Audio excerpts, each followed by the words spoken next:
विदुर नीति चौथा अध्याय, हिंदी में विदुर नीति का चौथा अध्याय। सामग्री की तालिका विदुर नीति का चौथा अध्याय हिंदी में। ये संपूर्ण विदुर नीति का छठा अध्याय है। विदुर नीति का चौथा अध्याय श्री महाभारत के उद्योग पर्व जागरण पर्व में विदुर हित वाक्य का 36वां अध्याय है, जिसमें विदुर जी बताते हैं धृतराष्ट्र को लोक और परलोक की कल्याणकारी नीति के बारे में बताया।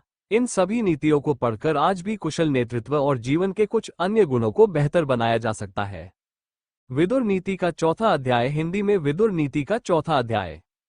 विदुर उवाच अत्रावोदाहरन्तीमितिहासं पुराव आत्रेयस्य च संवादः सद्याना चेति नः श्रुतम् 1। विदुर जी कहते हैं, मैंने ये भी सुना है कि इस विषय में दत्रेय और साध्य देवता का संवाद रूप इस प्राचीन इतिहास का उदाहरण देता है। 1 चरंत हंसरूपेण महर्षि संशित व्रतम साध्य देवा महाप्रज्ञ पर्यापर्चंत वै पुरा 2। प्राचीन काल की कथा है। श्रेष्ठ व्रतधारी महर्षि दत्तात्रेय जी साध्य देव हंस परमहंस के रूप में भ्रमण कर रहे थे। उसी समय साध्य देवताओं ने उनसे पूछा। 2 साध्य उचु साध्य देवा वयं स्मो महर्षे दृष्ट्वा भवन्तः न शक्नुमोनुमातुम् श्रुतेन धीरो बुद्धिमनस्त्वं मतो नः काव्यं वचन वक्तुम रहस्युदरम 3। महर्षि, हम सभी समर्थ देवता हैं। आपको देखकर ही हम आपके बारे में कुछ भी अनुमान नहीं लगा सकते। आप हमें शास्त्रों के ज्ञाता, धैर्यवान तथा बुद्धिमान प्रतीत होते हैं।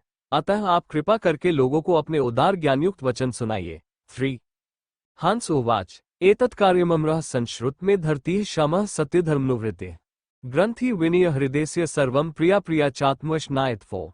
हंस ने कहा, देवता, मैंने सुना है कि धैर्य, आत्मसंयम और सच्चे धर्म का पालन ही कर्तव्य है। इससे मनुष्य को अपने हृदय की सभी गांठें खोलनी चाहिए और प्रिय तथा अप्रिय को अपनी आत्मा के समान समझना चाहिए।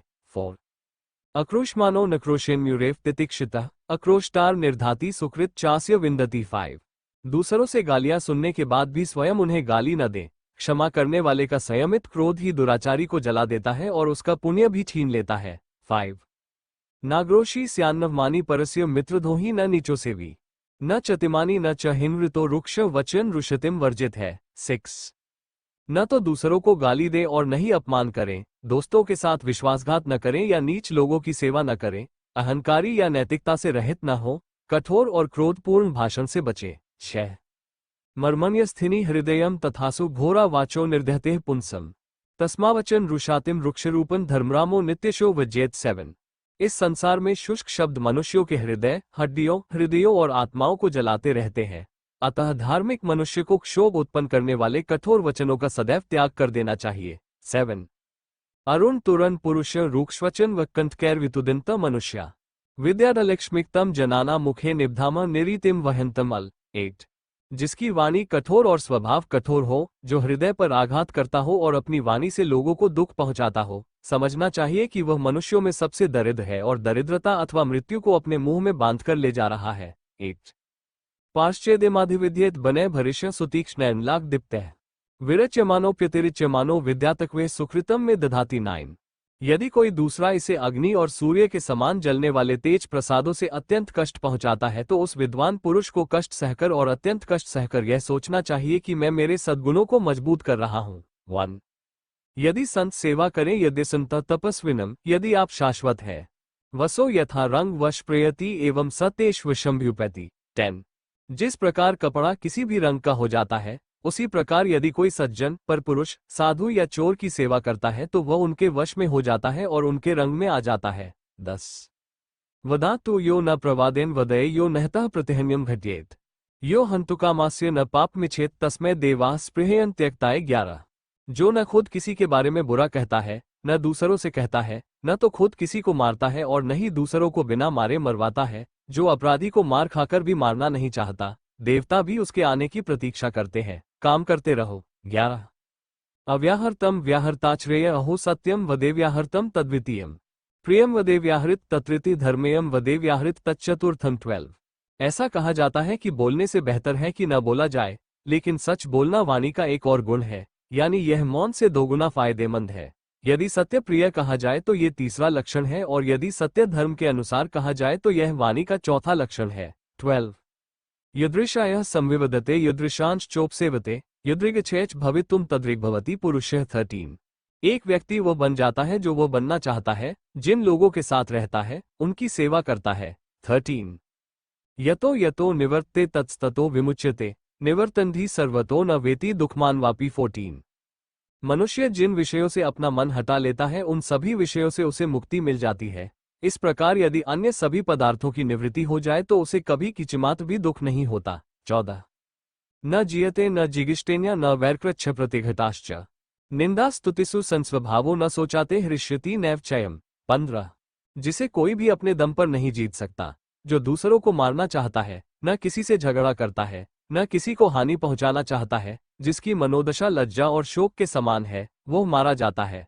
15 भावमिच्छति सर्वस्य ना भवे कुरुते मतिम सत्यवादी मृदुर्दंतो यह स उत्तम पुरुषः। 16 जो सबका हित चाहता है वो किसी के अहित का विचार भी मन में नहीं लाता, जो सच्चा, कोमल और संवेदनशील होता है वही श्रेष्ठ मनुष्य माना जाता है। 16 नानार्थकम संत्यति प्रतिज्ञाय ददाति च राधा प्रधे जानाति यह सा मध्यम पुरुषः। 17 जो झूठी सांत्वना नहीं देता, देने का वादा करके देता है, दूसरों के दोष जानता है, वो मध्यम वर्ग का आदमी है। 17 दुशासनस्तुपहता न शास्ता न वर्तते मनुष्य कृतज्ञ न कस्य चिन्मित्रमथो दुरात्मा कलश्चैता अधमस्यः पुंसः। 18 जिसका शासन अत्यंत कठोर हो, जिसमें अनेक दोष हो, जो कलंकित हो, जो क्रोध के कारण किसी का बुरा करने से नहीं कतराता, जो दूसरों का किया हुआ उपकार स्वीकार नहीं करता, जो किसी से मित्रता नहीं रखता, ये तो नीच मनुष्य के रहस्य है। 18 न श्रद्धाति कल्याण परेभ्योयाप्यात्मशंकितः निराकारोति मित्राणि यो वै सोढ़ पुरुषः। 19 जो व्यक्ति आत्मसंदेह के कारण दूसरों के हित में विश्वास नहीं रखता और अपने मित्रों को भी दूर रखता है, वो निश्चय ही बहुत नीच व्यक्ति है। 19 उत्तमानेव सेवत प्राप्ते काले तु मध्यमन अधमंस्तु न सेवत या इच्छा श्रेया आत्मानः। 20 जो उन्नति करना चाहता है उसे अच्छे लोगों की सेवा करनी चाहिए, समय पड़ने पर उसे साधारण लोगों की भी सेवा करनी चाहिए, लेकिन कभी भी नीच लोगों की सेवा नहीं करनी चाहिए। 20 प्राप्नोति वा वित्तंसद्ब्लेन नित्योत्थाना प्रज्ञेया पौरुषेण न त्वेव सम्यग् लभते प्रशानम न वृत्तमाप्नोति महाकुलानाम। 21 कोई व्यक्ति दुष्ट व्यक्तियों के बल से, अपने निरंतर उद्योग से, अपनी बुद्धि से और अपने प्रयासों से धन तो प्राप्त कर सकता है, लेकिन वह इससे बेहतर सज्जन व्यक्तियों का सम्मान और अच्छा आचरण कभी भी प्राप्त नहीं कर सकता है। 21 धृतराष्ट्र कहते हैं महाकुलाना स्पृहयन्ति देवा धर्मार्थ वृद्धश्च बहुश्रुतश्च पृच्छामि त्वा विदुर पृष्मेत भवन्ति वै कानि महाकुलानि। 22 धृतराष्ट्र ने कहा विदुर, सर्वज्ञ और धर्म तथा धन में पारंगत देवता भी अच्छे कुल में जन्मे पुरुषों को चाहते हैं, इसलिए मैं तुमसे ये प्रश्न पूछता हूं कि श्रेष्ठ सर्वोत्तम कुल कौन है। 22 विदुर उवाच तमोदमो ब्रह्मवित्वम वितानः पुण्य विवाह सततं दानम यश्वेवते सप्तगुण भवन्ति सम्यग्वृतस्तनि महाकुलानि। 23 विदुर जी ने कहा जिनमें तप, इंद्रिय निग्रह, वेदों का स्वाध्याय, यज्ञ, पवित्र विवाह, सदैव अन्न दान और सदाचार, ये 7 गुण मौजूद होते हैं, वे महान उत्तम कुल कहलाते हैं। 23 येषा न वृत्तं व्याते न योनिर्वृत्त प्रसादेन चिरंती धर्मम ये कीर्तिमिच्छति कुले विशिष्टान त्यक्तनृत्तानि महाकुलानि। 24 जिनका सदाचार क्षीण नहीं होता, जो अपने दोषों से माता पिता को दुख नहीं पहुंचाते, जो प्रसन्न मन से धर्म का आचरण करते हैं और जो मिथ्यात्व को त्याग कर अपने कुल के लिए विशेष यश चाहते हैं, वे महान कुलीन है।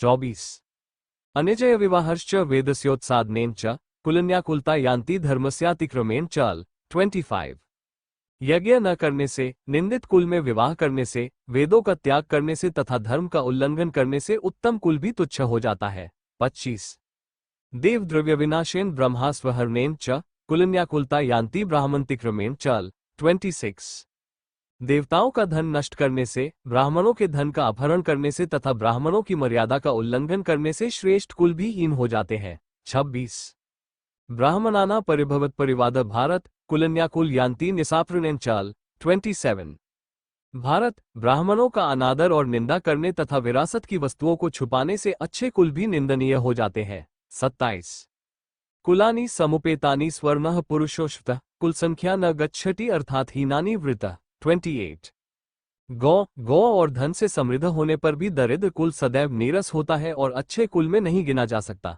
28 वृतत्स्त्वहीनानि कुलन्यालधान्नपि कुल संख्या तु गच्छति कर्षति च मयादेशः। 29 यदि कम संपत्ति वाले परिवार भी अच्छे आचरण से संपन्न होते हैं तो वे अच्छे परिवारों की सूची में शामिल होते हैं और बड़ी प्रसिद्धि प्राप्त करते हैं। 21 वृत यत्नेन सक्रेष्ठ विंतमेति च याति च अक्षिणो विनतः क्षीणो वृततस्तु हतो हतः। 30 नैतिकता की रक्षा यत्नपूर्वक की जानी चाहिए। पैसा आता जाता रहता है, भले ही धन कम हो जाए, लेकिन गुणी व्यक्ति कमजोर नहीं माना जाता, परंतु जिसका सदाचार भ्रष्ट हो गया उसे नष्ट समझना चाहिए। 30 गोभीः पशुभिर्श्रेष्ठ कृष्या च सुसमर्ध्याय कुलानि न प्ररोहन्ति अर्थात हीनानि वृतः। 31 जो परिवार नैतिकता में हीन होते हैं वे गाय, पशु, घोड़े और हरी भरी कृषि से समृद्ध होने पर भी प्रगति नहीं कर पाते हैं। 31 मां नः कुले वैरकृत काश्चिदस्तु राजमत्यो मां परस्वभारी प्रतिकूल व्यवहार या पूर्वाशी या पितृदेवातिथ्यभ्य। 32 हमारे परिवार में कोई शत्रु न हो, कोई राजा या मंत्री न हो जो दूसरों का धन चुराता हो और मित्र विश्वासघाती, धोखेबाज और असत्य न हो। इसी प्रकार माता पिता, देवताओं और अतिथियों को भोजन परोसने के बाद भोजन करने वाले को भी वहां नहीं रहना चाहिए। 32 यश्च नो ब्राह्मणो हन्यद्यश्च नो ब्राह्मणान्ध्विषेत् न सा समिति गच्छेद्यश्च नो निर्पेत कृषिम। 33 हम में से जो लोग ब्राह्मणों की हत्या करते हैं, ब्राह्मणों से द्वेष रखते हैं और अपने पितरों का तर्पण और तर्पण नहीं करते, उन्हें हमारी मीटिंग में नहीं जाना चाहिए। 33 त्राणानि भूमिरुदकम वाचतुर्थी च सुनृता सतामे तानि गेहेशु नोचिद्यन्ते कदाचन। 34 घास का आसन, पृथ्वी, जल और चौथी मीठी चीनी, इन चार चीजों की कभी कमी नहीं होती। 34 श्रद्धया पराय राजन्नुपानितानि सत्कृतिम प्रवृत्तानि महाप्रज्ञा धर्मिणम पुण्यकर्मणाम। 35 महान बुद्धिमान राजा, ये भूसे आदि वस्तुएं पुण्य कर्म करने वाले धर्मात्मा लोगों को बड़ी श्रद्धा से भेंट की जाती है। 35 सूक्ष्मोपि भारम नृप्ते स्यन्दनो वैशक्तो वोधो न तथाय महिजा एवं युक्ता भारसा भवन्ति महाकुलिना न तथान्य मनुष्या। 36 नृप एक छोटा रथ भी भार उठा सकता है, लेकिन अन्य वाहन, चाहे वे बड़े ही क्यों न हो, ऐसा नहीं कर सकते। इसी प्रकार अच्छे कुल में जन्मे उत्साही पुरुष ही यह बोझ उठा सकते हैं, अन्य लोग ऐसे नहीं होते। 36 न तन्मित्रम यस्य कोपविभेति यद्वाम मित्रम शंकितेनोपाचार्यम यस्मिन् मित्रे पितृवश्वसी तद्वै मित्र संगतनित्राणि। 37 जिसके क्रोध से डरना पड़े और जिसकी सेवा संदेह से करनी पड़े, वह मित्र नहीं है। मित्र वह होता है जिस पर पिता की तरह विश्वास किया जा सके, बाकी तो बस साथी होते हैं। 37 यदि चेदप्य संबंधो मित्र भावन वर्तते स एव बंधुस्तन मित्रम स गति तत्परायण। 38 जो पहले से कोई रिश्ता न होने पर भी दोस्ती की बात करता है, वह भाई है, वो दोस्त है, वो मददगार भी है और मददगार भी। 38 चलचित्तस्य वा पुंसो वृद्धानुपसेव्यः परिप्लावमातेर नित्यमध्रुवो मित्र संग्रह। 39 जिसका मन चंचल है, जो दूसरों की सेवा नहीं करता, उस अनिश्चयी व्यक्ति के लिए मित्रों का संग्रह स्थायी नहीं होता। 39 चलचित्तम नात्मानमिन्द्रियाणा वश्यनुगम अर्थ समतेवर्तन्ते हंसा सुख सरो यथा। 40 जिस प्रकार हंस सूखी झील के चारों ओर मंडराते रहते हैं और भीतर नहीं घुसते, उसी प्रकार जिसका मन चंचल है, जो अज्ञानी और इंद्रियों का दास है, उसे अर्थ की प्राप्ति नहीं होती। 40